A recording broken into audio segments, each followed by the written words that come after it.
جی بے شک پڑتا ہے، کیونکہ کرنسی کی ویلیو جو ہوتی ہے وہ ہر چیز، ہر شعبے میں، ہر ایریا میں اثر انداز ہوتی ہے، اور اس کی وجہ سے چونکہ افغانی گرتا جا رہا ہے، 5% گرا ہے صرف افواہوں پہ، تو پھر لوگوں کی جو ہے ویسے بھی افراط زر کا شکار ہر جگہ ہو رہے ہیں آج کل، خاص طور پہ اس ٹائپ کے مسائل جو ہے وہ زیادہ ایکیوٹ، زیادہ مشکل ہو جاتے ہیں۔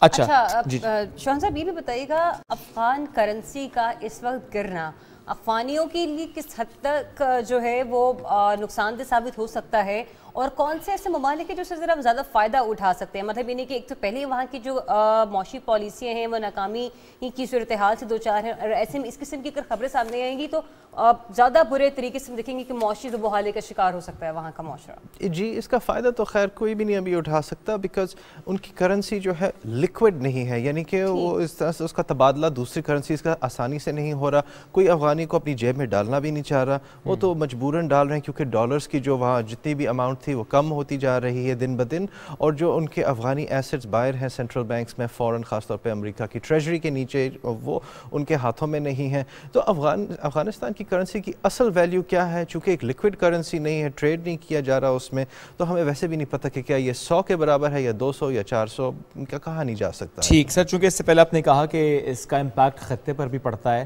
تو پاکستان پر اس کا اس وقت کیا امپیکٹ ہمیں نظر آ رہا ہے، یا کہ آئندہ آنے والے دنوں میں ہمیں اس کا امپیکٹ نظر آئے گا؟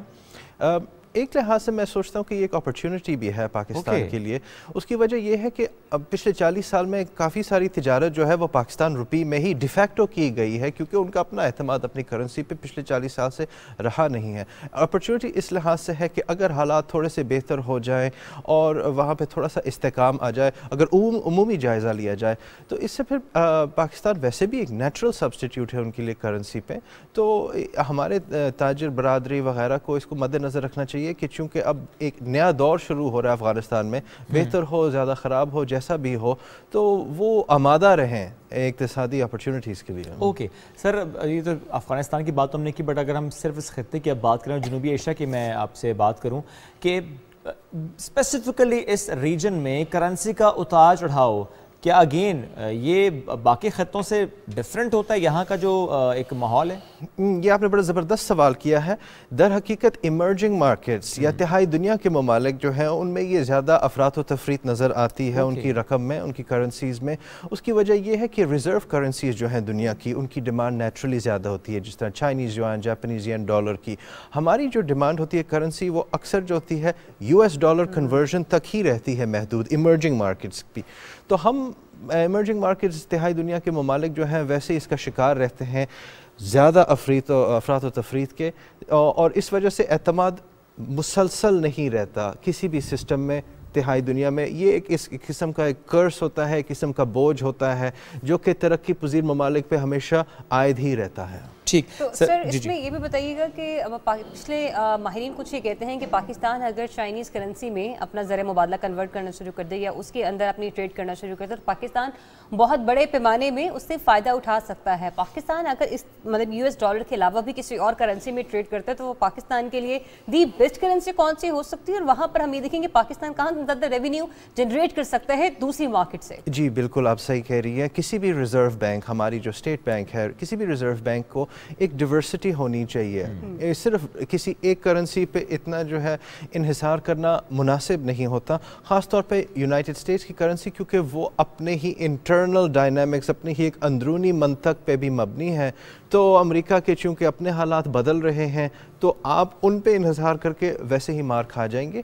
تو اس کے علاوہ چائنیز یوان ایک نیسیسری آلٹرنیٹیو نہیں ہے، اچھی کرنسی ہے، لیکن وہ چونکہ کنٹرولڈ ہوتی ہے by the People's Bank of China, وہ ایک نارمل لیکوڈ کرنسی نہیں ہے۔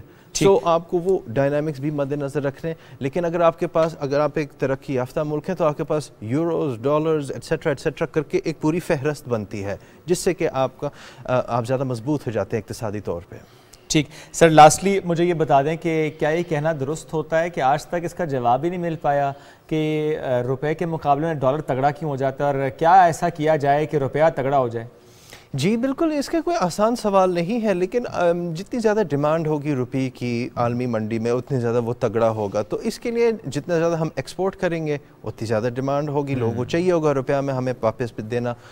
جتنے آپ کی ریمیٹنس سے اسٹرانگ ہوگی اس کے مبادلے میں پھر آپ کی ویلیو، تو جتنا آپ کا ایکسچینج اور ایکٹیویٹی ہوگی اکنامک، اس کو مد نظر رکھ کے پھر آپ کی کرنسی مضبوط ہوتی جاتی ہے. زبردست. اور ایکسپورٹس بھی زیادہ جب بڑھتے ہیں تو اس کا بھی ہمیں امپیکٹ نظر آتا ہے. ڈالر زیادہ سے زیادہ پاکستان اگر آئے تو اس کا بھی امپیکٹ آتا ہے. تھینک یو ویری مچ سر، ساتھ موجود تھے آپ اور اس سے متعلق ہم سے گفتگو کر رہے تھے. ایک چھوٹی سی بریک، ناظرین واپس آئیں گے، ساتھ رہیے.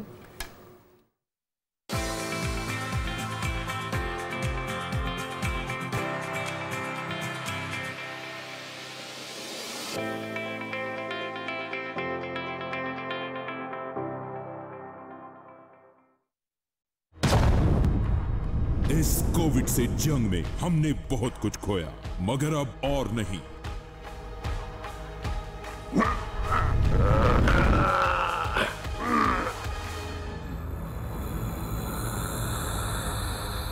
کووڈ ویکسین کی دوسری ڈوز ہی کورونا کا خاتمہ کرے گی.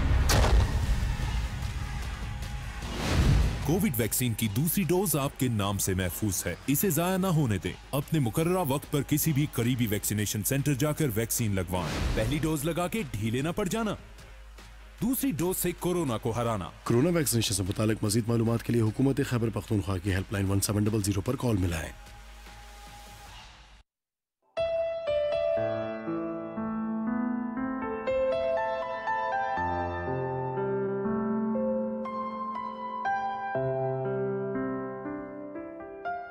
شوق تیرا گر نہ ہو میری نماز کا ایمان، میرا قیام بھی حجاب، میرا سجود بھی حجاب.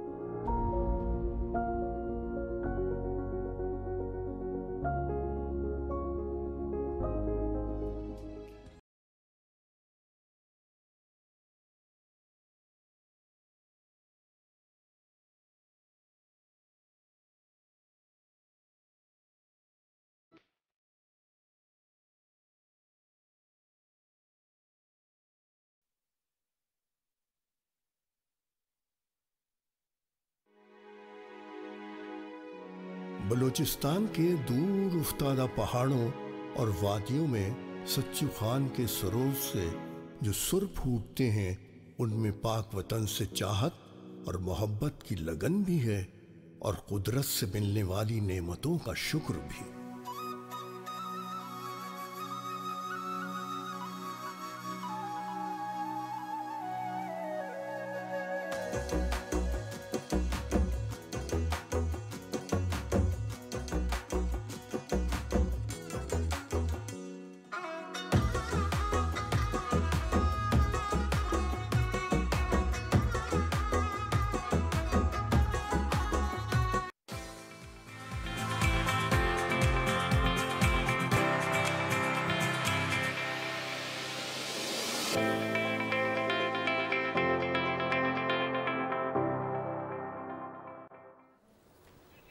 Welcome back after the break. ناظرین، آج ہم بات کریں گے تعلیم کی، اور تعلیم کی بات بھی اس پرسپیکٹو سے کریں گے کہ یوں تو بڑا آسان ہو جاتا ہے یہ کہنا کہ تعلیم سب کا حق ہے، بنیادی حق ہے، تعلیم سب کے لیے. لیکن کہ واقعی جب بات ہم کرتے ہیں کہ تعلیم سب کا حق ہے اور سب کے لیے، اور ہم سب کو دے بھی پا رہے ہیں، کہ واقعی ہمارے پاس اب ایسے سکولز، ایسے کالجز، ایسے درسگاہیں، یعنی ایسے ادارے موجود ہیں جہاں واقعی تعلیم سب کے لیے ہے. یا کہ ابھی بھی ہم اسی بحث میں ہیں کہ اچھا اگر پرسن ود ڈسیبلٹی ہے تو سکول شاید الگ ہوگا، یا ابھی اگر کوئی مارجنلائز کمیونٹی ہے تو سکول الگ ہوگا، ایک اور کلاس ہے تو سکول الگ ہوگا. تو آج ہم بات کریں گے انکلوسیو ایجوکیشن پر. اس کا سوسائٹی پر کیا زبردست امپیکٹ آتا ہے، اور ہم کتنے سٹیپس لے پا رہے ہیں اور کتنے سٹیپس ابھی لینا باقی ہے. اس پر بات کرنے کے لیے ایجوکیشنسٹ تبسم رزاق صاحبہ نے ہمیں جوائن کیا. السلام علیکم، گڈ مارننگ. السلام علیکم جی. وعلیکم السلام and very good morning to you both. Thank you. اس سے پہلے کہ ہم ایجوکیشن میں بات کریں، مجھے تو پہلے آپ کا ڈریس اتنا پیارا لگ رہا ہے. مجھے یہ بتائیں کہ یہ ڈیلی روٹین میں آپ اسی طرح ٹربن کیری کرتی ہیں؟ ڈیلی روٹین ہے میری. And why is that so? Is it looking all right? It is beautiful. Okay, then it's easy for me to walk into the office with just putting the turban on.